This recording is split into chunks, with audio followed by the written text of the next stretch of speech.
दोस्तों, क्या आपने कभी सोचा है कि भारत के अंदर कुछ ऐसी जगह है जहाँ पर घर बहुत पास पास होते हैं, लेकिन कुछ ऐसी जगह भी होती है जहाँ घर दूर दूर होते हैं और हर खेत के अंदर इंसान का अपना घर होता है और वो खेत बहुत ही बड़े होते हैं। तो जी हाँ, मैं खुशबू चौधरी स्वागत करती हूँ आप सभी का हिमालय एजुकेशन हब के इस प्लेटफॉर्म पर, जहाँ आज हम पढ़ने वाले हैं मानव बस्तियाँ, जिसके अंतर्गत रूरल सेटलमेंट्स यानी कि ग्रामीण बस्तियाँ, उसके प्रकार और भारत के अंदर उसका वितरण किस प्रकार से है वो जानेंगे, जो कि आपकी book Indian people and economy का पार्ट है।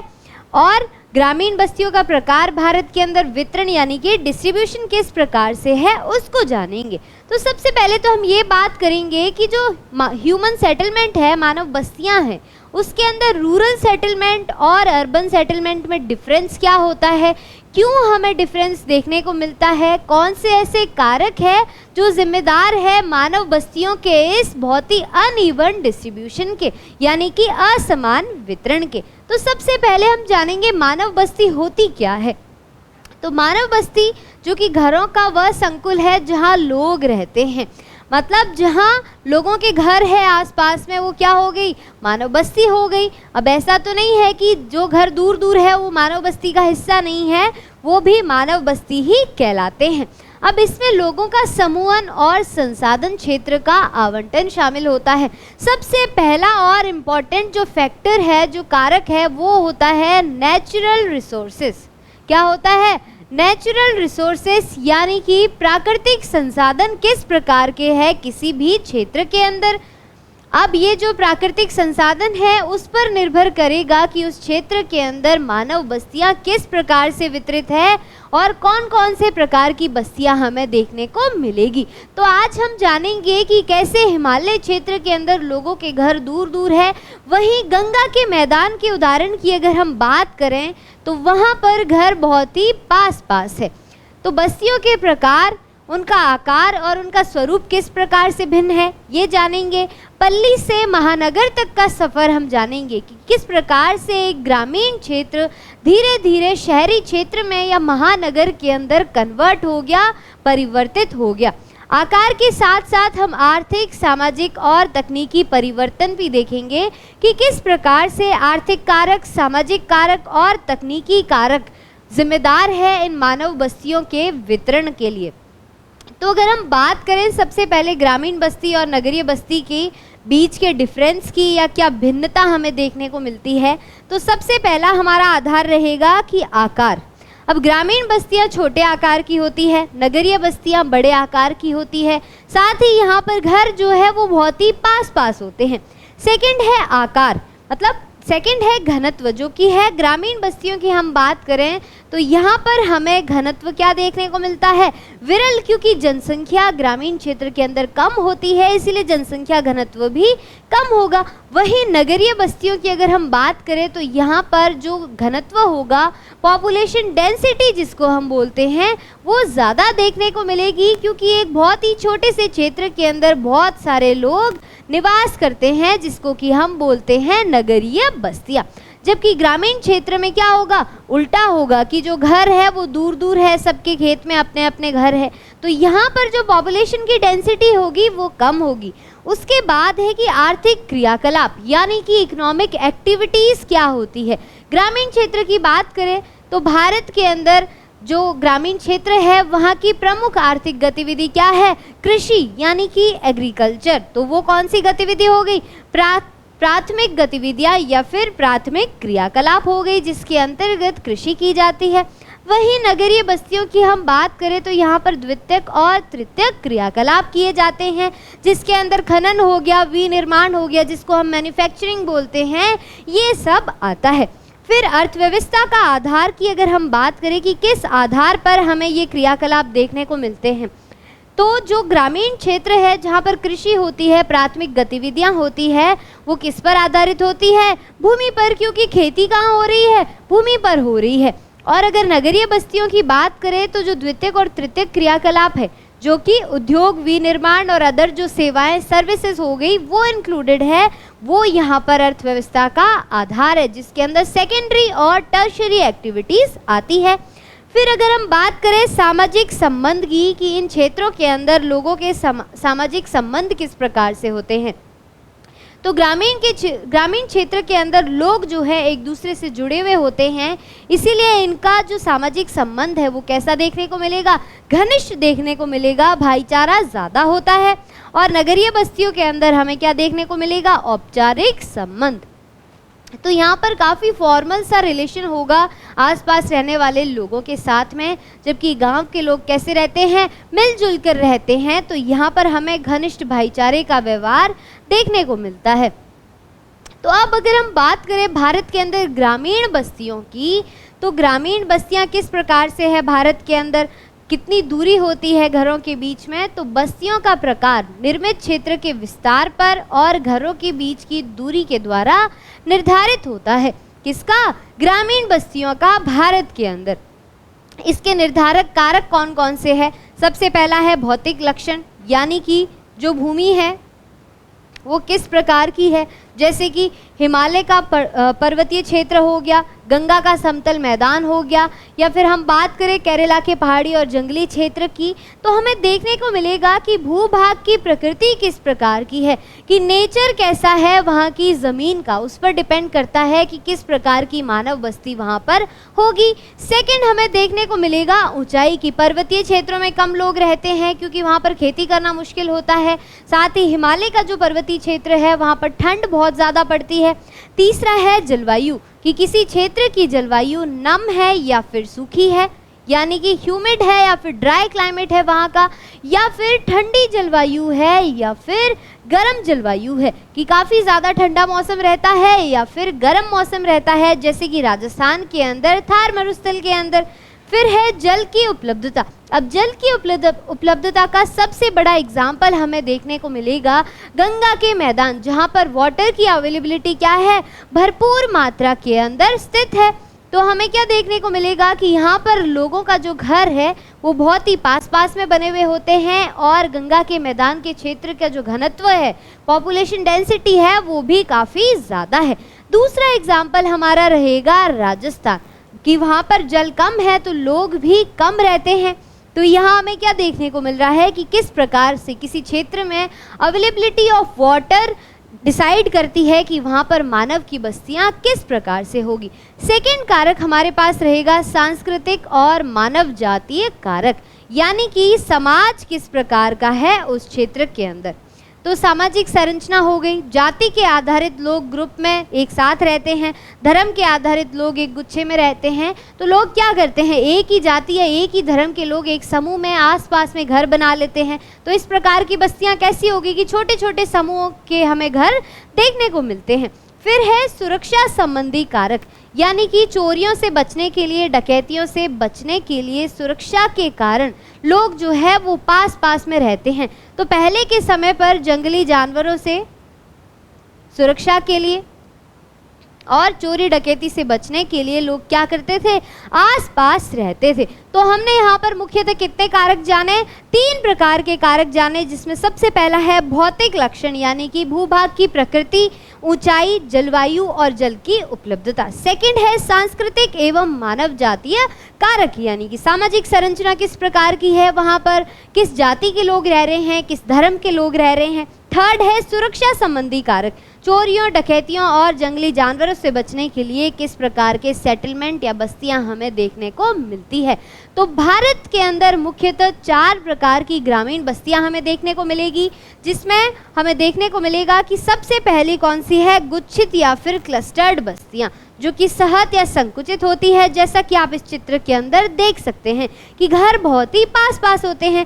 सेकंड नंबर पे हमारी आती है अर्धगुच्छित, जिसको सेमी क्लस्टर्ड या फिर विखंडित केंद्र कहते हैं, कि हमें देखने को मिलेगा एक केंद्र है जहाँ पर घर बहुत पास पास है, लेकिन आसपास के एरिया में घर थोड़े दूर दूर है, इसीलिए इसको क्या कहा जाता है, विखंडित केंद्र कहा जाता है। थर्ड है हमारा पल्लीकृत या फिर हैमलेटेड सेटलमेंट, जिसको पृथक इकाइयाँ और इनका जो नाम है, मतलब गांव का नाम तो एक होगा, लेकिन हमें क्या देखने को मिलेगा कि जो लोगों के समूह हैं वो थोड़े थोड़े डिस्टेंस से और अलग अलग रह रहे हैं, जिसको कि क्या बोलते हैं, पल्लीकृत बस्तियां बोलते हैं। चौथा हमारे पास है परिक्षेपित यानी डिस्पर्स्ड ह्यूमन सेटलमेंट, एकाकी एवं विक्षेपित। ये जो सेटलमेंट है ये काफ़ी ज़्यादा दूर होते हैं। तो चलिए फटाफट से शुरू करते हैं पहले टाइप की मानव बस्ती से, जो कि भारत के ग्रामीण क्षेत्र के अंदर हमें देखने को मिलती है। तो फर्स्ट है यहाँ पर क्लस्टर्ड सेटलमेंट, जिसको कि गुच्छित बस्तियाँ कहते हैं। नाम से ही पता लग रहा है कि गुच्छे में घर है। तो ये जो बस्तियाँ हैं यहाँ पर घरों का एक सहत और संकुचित निर्मित क्षेत्र होता है। जैसा कि आप यहाँ पर इमेज में देख सकते हैं, सारे घर पास में बने हुए हैं, लाइन से बने हुए हैं। तो यहाँ पर क्या होगा, तंग गलियाँ होगी, भीड़ भाड़ ज़्यादा होगी।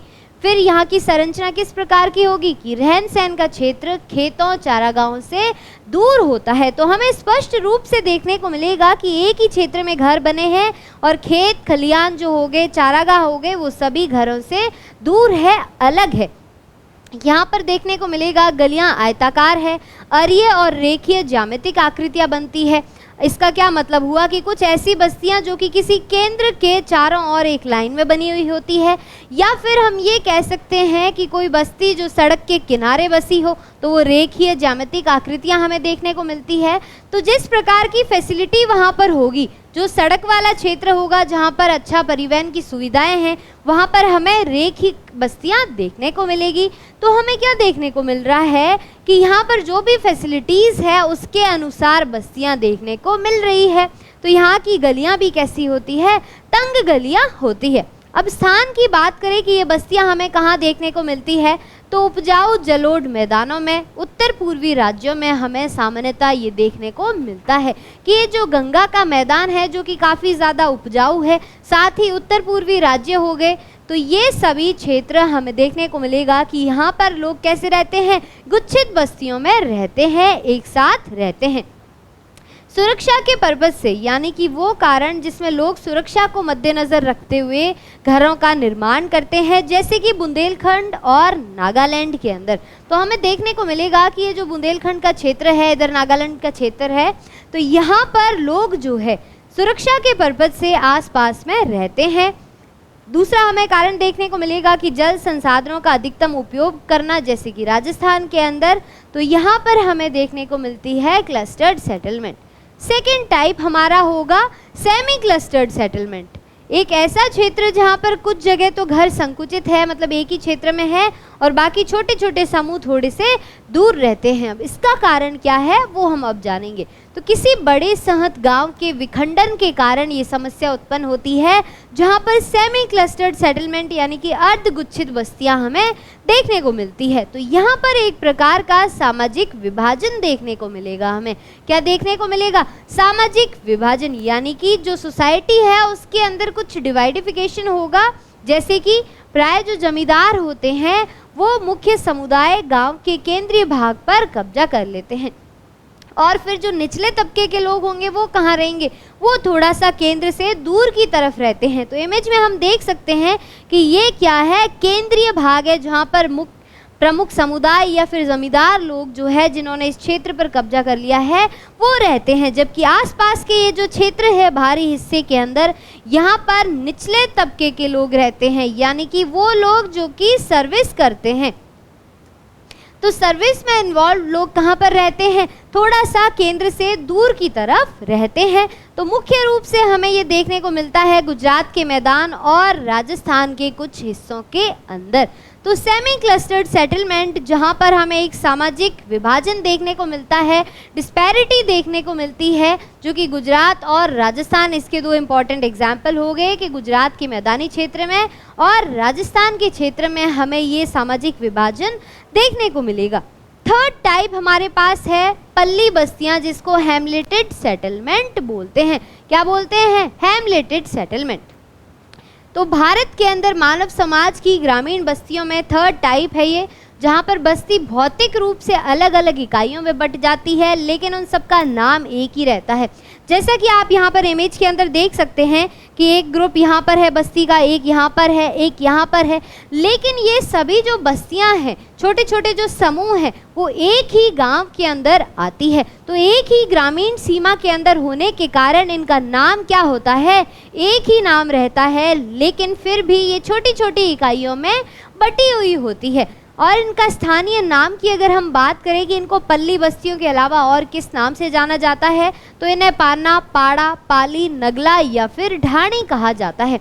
अब यहाँ से बोर्ड्स के लिए इंपॉर्टेंट एमसीक्यू क्वेश्चन बनता है कि किन बस्तियों को पान्ना, पाड़ा, पाली या फिर नगला, ढाणी आदि कहा जाता है।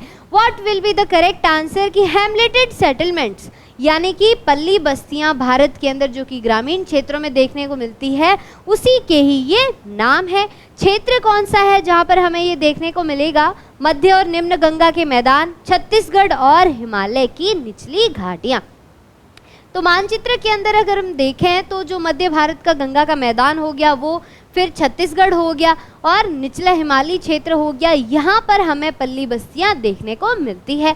तो ऐसे गांव जो है वो मध्य और निम्न गंगा के मैदानों में देखने को मिलते हैं और निचली घाटियों के अंदर बहुत ही ज़्यादा मात्रा में पाए जाते हैं। तो हम क्या देख सकते हैं कि भौतिक रूप यानी कि पहाड़ी क्षेत्र, पर्वतीय क्षेत्र जो है वहाँ पर हमें इस प्रकार की बस्तियाँ देखने को मिलती है जहाँ लोग जो है वो इकाइयों में यानी छोटे छोटे झुंड बनाकर, ग्रुप बनाकर रहते हैं। फोर्थ टाइप हमारा है डिस्पर्स्ड सेटलमेंट, यानी कि परिक्षिप्त, क्या होगा? परिक्षिप्त बस्तियाँ। तो विशेषता क्या होगी कि सुदूर जंगलों में यानी कि बहुत ही एकांत में ये बस्तियाँ बनी हुई होती है। इसका क्या रीज़न है कि सबका अपना खेत है, अपने ही खेतों में अपना घर है, इसीलिए ये बस्तियाँ कहाँ पर होती है? एकांत में होती है। एकाकी झोंपड़ियाँ देखने को मिलेगी, पहाड़ियों की ढालों पर खेतों के रूप में दिखाई देती है। तो जो सुदूर पर्वतीय प्रदेश हो गए, कौन से? सुदूर पर्वतीय प्रदेश, साथ ही जो जंगली क्षेत्र है वहाँ पर हमें इस प्रकार की बस्तियाँ देखने को मिलती है, जिसका कारण क्या है कि भूमि संसाधन आधार की अत्यधिक विखंडित प्रकृति। मान लीजिए ये एक क्षेत्र है जो कि काफ़ी ज़्यादा बड़ा है और यहाँ पर 3 बड़े बड़े खेत हैं, तो क्या देखने को मिलेगा कि सिर्फ 3 ही घर यहाँ पर रहते हैं या फिर यहाँ पर लोकेटेड है। तो भूमि संसाधन के आधार पर अत्यधिक विखंडित प्रकृति हमें देखने को मिलती है डिस्पर्स्ड सेटलमेंट की। जैसा कि नाम से ही पता लग रहा है कि डिस्पर्स्ड है, दूर दूर है। जैसा कि चित्र में देख पा रहे हैं कि खेतों के अंदर सबके अपने अपने घर है। तो अगर हम बात करें कि ये जो बस्तियां हैं हमें कहाँ देखने को मिलेगी, हिमाचल प्रदेश के कुछ क्षेत्र में, उत्तराखंड के कुछ क्षेत्र में जो कि पहाड़ी क्षेत्र हो गया, जंगली क्षेत्र हो गया, केरला के जंगली और पर्वतीय प्रदेश के अंदर, मेघालय के पर्वतीय प्रदेश के अंदर जहाँ पर गारो खासी पहाड़ियाँ दिखती है, तो यहाँ पर हमें इस प्रकार का सेटलमेंट देखने को मिलेगा। तो एग्जाम्पल क्या हो गया? मेघालय, उत्तराखंड, हिमाचल प्रदेश और केरला के अंदर हमें देखने को मिलती है डिस्पर्स्ड सेटलमेंट। तो ये तो हो गए 4 इम्पॉर्टेंट सेटलमेंट्स जो कि हमें भारत के अंदर देखने को मिलते हैं। सबसे पहला था गुच्छित बस्तियाँ, दूसरा था अर्धगुच्छित बस्तियाँ, तीसरा हमने देखा पल्ली बस्तियाँ और चौथा हमारे पास है परिक्षिप्त बस्तियाँ। तो ये ग्रामीण सेटलमेंट के बाद अगर हम देखें कि किस प्रकार से धीरे धीरे चेंज आया और ये जो पल्ली बस्तियाँ थी, ग्रामीण बस्तियाँ थी, ये आधुनिक नगरों के अंदर कन्वर्ट हो गई, परिवर्तित हो गई। तो भारत में नगरों का विकास किस प्रकार से हुआ? हमें क्या देखने को मिलता है कि प्राचीन काल से ही नगरों का अस्तित्व जो है प्रागैतिहासिक काल से देखने को मिलता है, जैसे कि हड़प्पा और मोहनजोदाड़ो। तो जो सिंधु घाटी सभ्यता थी, याद रखिएगा सिंधु घाटी सभ्यता इसका सबसे अच्छा उदाहरण है, जिसके अंदर 4000 से 5000 वर्ष पूर्व पहले हमें देखने को मिलता है कि बहुत ही ज़्यादा विकसित नगर थे, जैसे कि हड़प्पा और मोहनजोदड़ो। अब यहाँ पर क्या था? ग्रिड पैटर्न की सड़कें थी, एकदम व्यवस्थित यहाँ पर सेटलमेंट था ह्यूमंस का। तो यहाँ पर जो सुविधाएं थी वो दिखाती है कि किस प्रकार से प्रागैतिहासिक काल में यानी कि आज से 5000 वर्ष पूर्व भी लोग इतने अच्छे तरीके से रहते थे, जहाँ पर ग्रिड पैटर्न की सड़कें हैं, सुनियोजित जल निकासी प्रणाली देखने को मिलती थी। तो इसीलिए विकास के आधार पर भारतीय नगरों को अगर हम डिवाइड करें तो यहाँ पर 3 श्रेणियों के अंदर इसको वर्गीकृत किया जाता है। अब अगर हम यहाँ पर इमेज देखते हैं कि किस प्रकार से ग्रामीण परिधि से शहरी केंद्र तक का सफ़र देखने को मिलेगा भारत के अंदर, तो पहले हमें देखने को मिल रहा है कि ये ग्रामीण बस्ती है, गुच्छित बस्ती है। फिर धीरे धीरे लोग कहाँ गए? रेखीय पैटर्न की तरफ गए, जो ज्यामितिक पैटर्न हो गया रेखीय या फिर अरेई पैटर्न हो गया। उसके बाद में हमें देखने को मिलेगा कि शहरों का विकास हुआ, जहां पर हर चीज़ व्यवस्थित तरीके से बनी हुई है। सड़कों का ग्रिड पैटर्न हमें देखने को मिलेगा। जल निकासी प्रणाली यहाँ पर होती है, क्योंकि लोग बहुत ही ज़्यादा मात्रा में रहते हैं, इसीलिए यहाँ पर सुनियोजित व्यवस्था का होना बहुत ही ज़रूरी है। तो 3 प्रकार का वर्गीकरण हमें देखने को मिलता है। सबसे पहला है प्राचीन नगर, दूसरा है मध्यकालीन नगर, तीसरा है आधुनिक नगर। अगर हम बात करें प्राचीन नगर की, तो ये किस पर आधारित होते थे? धर्म, संस्कृति और शिक्षा। याद रखना है कि लोगों का रिलीजन और उनका कल्चर किस प्रकार का है, एजुकेशन किस प्रकार का है। तो जो प्राचीन नगर होते थे उनकी विशेषता होती थी मुख्यतः 3: धर्म, संस्कृति और शिक्षा। जैसे कि पाटलिपुत्र हो गया या फिर वाराणसी हो गया। तो ये प्राचीन नगरों के उदाहरण है भारत के अंदर। सेकंड है मध्यकालीन नगर, यानी कि राजा महाराजाओं का दौर। तो यहाँ पर हमें देखने को मिलेगा राजा महाराजा का दौर। एग्जाम्पल के तौर पे हम बात कर सकते हैं जयपुर की, जो कि राजस्थान के अंदर स्थित है। दूसरा हो गया हैदराबाद, तीसरा हो गया दिल्ली। तो ये एग्जाम्पल किसके हो गए? ये एग्जाम्पल है मध्यकालीन नगरों के, जहाँ पर हर शहर के बाहर या फिर राजधानी के बाहर जहाँ पर राजा रहता था, उसके चारों ओर परकोटा हुआ करता था, ताकि राजा की सुरक्षा को सुनिश्चित किया जा सके। थर्ड टाइप हमें देखने को मिलेगा आधुनिक नगर। अब जब 18वीं शताब्दी के अंदर यूरोपीय भारत के अंदर आए, तो 18वीं शताब्दी के अंदर हमें देखने को मिलेगा कि आधुनिक शहरों का निर्माण शुरू हुआ। तो यूरोपीय जो थे, ब्रिटिश लोग जो थे, उन्होंने नींव रखी आधुनिक नगरों की। 3 यहाँ पर मेजर रीज़न थे। सबसे पहला रीज़न जो होगा आधुनिक नगर का, कि जब उन्होंने डेवलपमेंट स्टार्ट किया तो बंदरगाह बनाने के लिए उन्होंने क्या किया? शहर बनाए। तो जो पोर्ट वाली सिटीज़ हो गई वो हो गई। सेकंड एग्जाम्पल हमें देखने को मिलेगा कि प्रशासनिक कारणों की वजह से जिन नगरों का निर्माण किया गया वो भी आधुनिक नगर के तहत आते हैं। तीसरा है हिल स्टेशन। याद रखिएगा, हिल स्टेशन जो कि मनाली वाला क्षेत्र हो गया, हिमाचल के अंदर जितने भी हिल स्टेशन क्षेत्र है वो आधुनिक नगरों के अंतर्गत आते हैं, जो कि किसने बनाए? यूरोपीय या फिर ब्रिटिशर्स ने बनाए, जब वो 18वीं शताब्दी के अंदर भारत के अंदर आए थे। आगे नगरी जो बस्तियां हैं उनके बारे में हम अगले सेशन में बात करेंगे। आज हम इसके बारे में इतनी ही बात करेंगे कि मोटे मोटे तौर पर मैंने बता दिया कि किस प्रकार की सिटीज़ हमें देखने को मिलती है, कि प्राचीन नगर, मध्यकालीन नगर और आधुनिक नगर। अब इसके बाद हम फटाफट से रिविजन कर लेते हैं जो चैप्टर हमने आज पढ़ा है। सबसे पहला क्वेश्चन है, पान्ना, पाड़ा, पाली और नगला जैसे स्थानीय नाम किस प्रकार की बस्तियों से संबंधित है? Very important question for your board exams and CUET exams, जहां पर ये MCQ क्वेश्चन आ सकता है। तो यहाँ पर ऑप्शन देखने को मिलेगा डिस्पर्स सेटलमेंट। ये हमें कहाँ देखने को मिलते हैं? एकांत में, सुदूर पर्वतीय और पहाड़ी जंगली प्रदेशों के अंदर। सेकंड है गुच्छित बस्तियाँ। ये क्लस्टर्ड सेटलमेंट होते हैं, यानी कि यहाँ पर घर कैसे होते हैं? संकुचित होते हैं, पास में होते हैं। थर्ड है पल्ली बस्तियाँ। ये करेक्ट आंसर है कि जो पल्ली बस्तियाँ हैं जहाँ पर लोग जो है इकाइयों में विभाजित होते हैं, मतलब छोटी छोटी इकाइयाँ होती है, लेकिन वो जो लोगों का घर है जिस क्षेत्र के अंदर है उस गांव का नाम एक ही होता है। तो पल्ली बस्तियां जहां पर लोग इकाइयों में विभाजित होते हैं उसी को ही पान्ना, पाड़ा, पाली या फिर नगला जैसे स्थानीय नाम से बुलाया जाता है। फोर्थ है अर्धगुच्छित बस्तियां, यानी कि सेमी क्लस्टर्ड बस्तियां, जहां हमें देखने को मिलेगा कि एक समूह तो कहाँ रह रहा है? सेंटर के अंदर रह रहा है, बाकी छोटे छोटे समूह जो है निचले तबके के लोग हैं वो थोड़े से दूर दूर रह रहे हैं, क्षेत्र के बाहरी हिस्सों के अंदर रह रहे हैं। तो your correct answer is Hamlet settlement, जिनको पान्ना, पाड़ा, पाली और नगला कहा जाता है। सेकेंड क्वेश्चन हमारे पास है कि गुच्छित ग्रामीण बस्तियों की प्रमुख विशेषता क्या है?